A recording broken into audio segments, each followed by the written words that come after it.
O advogado Carlos Alexandre Conflás entregou ao Supremo Tribunal Federal neste sábado um habeas corpus preventivo em nome do ex-presidente Jair Bolsonaro e do ex-ministro da Justiça Anderson Torres. O requerimento pede a expedição de salvo-conduto para Bolsonaro e Torres e o trancamento da investigação sobre a ofensiva violenta por ausência absoluta de indícios mínimos de autoria e materialidade. Para o advogado, a inclusão de Torres e Bolsonaro como investigados na apuração sobre os ataques na capital federal se deu como lastro probatório mínimo para a instauração de procedimento penal e contou com violação ao princípio da imparcialidade do julgador. Para a gente conversar mais sobre esse assunto agora, a gente convida o advogado criminalista Paulo Cunha Bueno para participar deste assunto. Tudo bem, Paulo? Uma ótima noite a você. Boa noite, Paula. Boa noite aos ouvintes, espectadores da Jovem Pan. Queria uma análise sua sobre esses desdobramentos que têm acontecido em Brasília, sobre Anderson Torres ter que responder agora referente aos ataques do último dia 8. Pois é, Paulo, eu vejo com grande preocupação essa determinação de prisão preventiva do ex-ministro e ex-secretário de Segurança Anderson Torres. Vejo isso porque nós estamos falando aqui de um ato absurdo, que foi a vandalização dos prédios públicos em Brasília, sem sombra de dúvida. Foi ato de alguns, não de todos, que lá estavam, e imediatamente buscou-se uma responsabilização das autoridades vinculadas à segurança pública no Distrito Federal, chegando-se ao final ao secretário de Segurança recém-empossado Anderson Torres. O ponto que me chama a atenção é que ele só poderia ser trazido, ser chamado à condição de partícipe ou coautor desses atos de vandalismo, mediante a demonstração mínima de que auxiliou, ainda que por omissão, àqueles atos. E do que se tem notícia, pelo menos do que tem sido veiculado na mídia até o momento, a única responsabilização que se traz a ele é pelo tão só fato de ser secretário da Segurança, o que não é nem de longe o suficiente. Imagina se cada secretário de Segurança estadual fosse ser responsabilizado por algum episódio delituoso ou por alguma insurreição que acontecesse no seu estado ou por alguma má gestão. Não é por aí. Você não pode imputar a ele uma omissão, ainda que culposa, no crime doloso de terceiros e chamá-lo, portanto, a responder juntamente com essas pessoas. Evidente, se você encontra indícios, elementos de que ele dolosamente, pré-ordenadamente, deixou de fornecer meios à segurança para prevenir e para evitar que ocorresse aqueles episódios no dia 8, ok, então você terá aí uma configuração de um concurso de pessoas, ele será chamado à responsabilidade. Do que se tem veiculado até o momento, eu não vejo nenhum elemento que indique isso. Aliás, menos ainda para que se justifique um decreto de prisão preventiva. A prisão preventiva, ela é a medida mais extrema dentro do processo penal que nós encontramos e representa a exceção mais evidente da presunção de inocência que preside todo o processo criminal. Quer dizer, ela é uma forma excepcionalíssima que visa a garantia da ordem pública, a conveniência da instrução criminal ou a aplicação de futura aplicação da lei penal. E eu não verifico nenhuma dessas hipóteses em relação ao ex-secretário de Segurança, que, aliás, vamos combinar, nem se encontrava no Brasil, estava no gozo de suas férias depois de ter sido ministro da Justiça por alguns anos, cargo onde ele teve uma passagem discreta, um cargo muito sensível, muito delicado, passou de forma discreta, tentou em vários momentos, inclusive, pacificar a relação entre o Planalto e o Supremo Tribunal Federal, mas de sorte que hoje, pelo menos no que veiculado, nós não temos nenhum elemento que indique de alguma forma ele participou de forma omissiva na conduta dos indivíduos que depredaram o patrimônio público em Brasília. Doutor, a gente tem observado justamente essa junção de peças, né? Esse xadrez que vai se montando, vai gerando essas especulações sobre quem possa ter estado por trás desses atos. Na sua opinião, tem algum outro personagem que possa ter configurado, enfim, ter incitado todos aqueles ataques?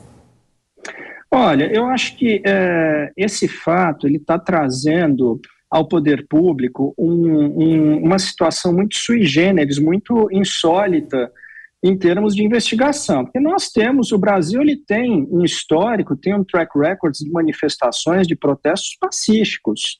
Foram pouquíssimos os episódios onde você viu a progressão do ato de protesto para atos de vandalismo, atos de violência, enfim. Talvez até por isso não se tenha dado a devida perspectiva na prevenção do que poderia ter acontecido no domingo. Mas a verdade é que nós tivemos ali um grande número de pessoas e é muito complexo você atribuir genericamente a tantos quantos estavam lá os atos de vandalismo. Esses atos de vandalismo, do que eu assisti pelo menos nas redes de televisão, inclusive aqui na Jovem Pan, foram atos de alguns poucos e não de todos. E isso é absolutamente, é uma obrigação absolutamente inafastável da investigação criminal, a chamada individualização. O fato do indivíduo ter ido para uma manifestação, para um protesto, ainda que sem uma agenda bem definida, não significa que ele necessariamente aderiu a atos de vandalismo e de destruição do patrimônio público. Eu vejo com muita preocupação isso, e esse processo de individualização, ele traz prejuízos ao processo penal. Nós temos um caso aqui emblemático, paradigmático no nosso judiciário, que é, por exemplo, o caso do Carandiru. Um dos grandes problemas e que veio atrasando e que gerou nulidades e discussões foi justamente a dificuldade de você individualizar naquela operação quem teria simplesmente participado de um ato típico de polícia e quem teria divergido para um homicídio. Então, nós temos que ter muita cautela nesse processo de investigação e de individualização das condutas. A gente coloca nessa conversa também o professor Marcelo Suano. Professor, a sua pergunta. Doutor, boa noite, um bom final de semana para o senhor. Eu vou fazer primeiro uma pequena reflexão. Aquilo que vem de imediato está se dizendo que foi uma omissão dolosa, razão pela qual chegou-se a esse ponto, né, da prisão preventiva dele. Eu creio que é esse o termo, eu não sou jurista, o senhor me corrija, por favor. O que eu gostaria de perguntar para o senhor são 2 pontos. O primeiro deles é, se este procedimento que está sendo adotado até o presente, já que ele não está respeitando o processo adequadamente, se há uma forma de revertê-lo internamente no país de acordo com todos os procedimentos jurídicos adequados. Esse é o primeiro ponto.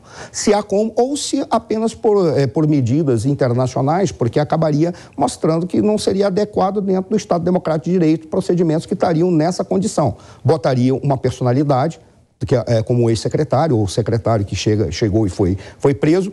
E a outra pergunta que eu teria a fazer para o senhor é a seguinte: se porventura ele está sendo enquadrado como omissão dolosa, para que isso seja uma omissão dolosa, seria necessário que ele tivesse conhecimentos prévios do que iria acontecer. Das duas, uma. Ou ele é um mentor intelectual ou um dos mentores intelectuais de todo esse processo, e eu gostaria de saber se há elementos para chegar a esse ponto. Esse é o primeiro ponto. E segundo, se porventura houve essa informação prévia e ele negligenciou ou ele foi omisso intencionalmente, por qual razão seria ele o responsabilizado, uma vez que surgiram documentos dizendo que a ABIN informou para 48 órgãos que estão vinculados ao Sistema Brasileiro de Inteligência? Por qual razão ele seria enquadrado ou identificado como uma peça fundamental, como uma mente, um mentor intelectual de um processo como esse, e não outras personalidades desses 48 órgãos que receberam o relatório da ABIN, incluindo o Ministério da Justiça? Professor, boa noite, prazer em estar com o senhor hoje aqui, um bom fim de semana também. As perguntas muito oportunas aqui, eu acho que são dúvidas que de alguma forma têm pavimentado a inquietude do meio jurídico em relação ao que nós estamos presenciando aqui. Né? Primeira coisa, eu gostaria de dizer o seguinte: você não defende a democracia abrindo mão da própria democracia. Então, o devido processo legal, o processo penal, há de ser respeitado independente de fatores ideológicos e políticos. O que nós temos aqui é uma discussão em torno do instituto que o direito penal chama de concurso de pessoas. Existe o concurso por omissão, o concurso decorrente de uma omissão de quem teria o dever jurídico de agir? Sim, ela é possível. mas há de se comprovar efetivamente uma relação de causa e efeito entre a conduta daqueles que depredaram e a omissão do então secretário de Segurança Pública. E para se comprovar isso, seria, como o senhor já antecipou, absolutamente imprescindível que, em primeiro lugar, o secretário soubesse da intenção depredatória dos envolvidos no dia 8, e que tivesse aderido a isso de que forma? Deixando de fazer o que lhe incumbia. Agora, a demonstração de que isso foi uma conduta dolosa é muito complexa. Haveria de haver aqui elementos, provas ou ao menos indícios de que o ministro teve esse contato com os organizadores do protesto e com aqueles que pretendiam vandalizar o patrimônio público. De outra sorte, o máximo que você vai poder imputar seria uma falta do dever de cuidado, uma negligência que é característica não do dolo, mas da culpa. E se formos partir por isso, como eu disse, não existe omissão culposa em delito doloso, como forma de participação no delito. Isso seria uma teratologia jurídica, não teria como você fazer esse tipo de imputação. E aí vem a minha preocupação, e que é algo recorrente quando nós temos questões rumorosas, casos rumorosos colocados aqui em discussão no cenário jurídico, de buscar-se uma responsabilização imediata de alguém, achar uma autoridade para ser responsabilizada pelo fato. Eu fico muito preocupado com isso, notadamente quando se decreta a prisão preventiva nessas circunstâncias. Quer dizer, veja, nós estamos tratando aqui de uma autoridade pública que não tem no seu histórico nada que o desabone, está se apresentando espontaneamente, e se há alguma preocupação de que ele, em razão das suas atividades, poderia, de alguma forma, comprometer a investigação, você dispõe de outros meios, né? Hoje você pode deixar o indivíduo em prisão domiciliar, proibi-lo de se comunicar, cancelar suas redes sociais. Vejo como uma medida extremamente preocupante esse decreto de prisão, salvo a hipótese de haver, dentro do inquérito que corre em segredo de justiça, algum elemento que até agora não foi noticiado. Na minha perspectiva, até o momento, o ex-secretário e ex-ministro está preso tão somente pelo fato de ser secretário naquele momento.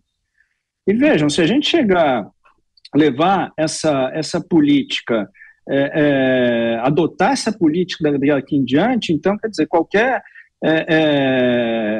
rixa dentro de um estádio de futebol que não seja devidamente contida pela Polícia Militar do Estado, o secretário de Segurança vai preso?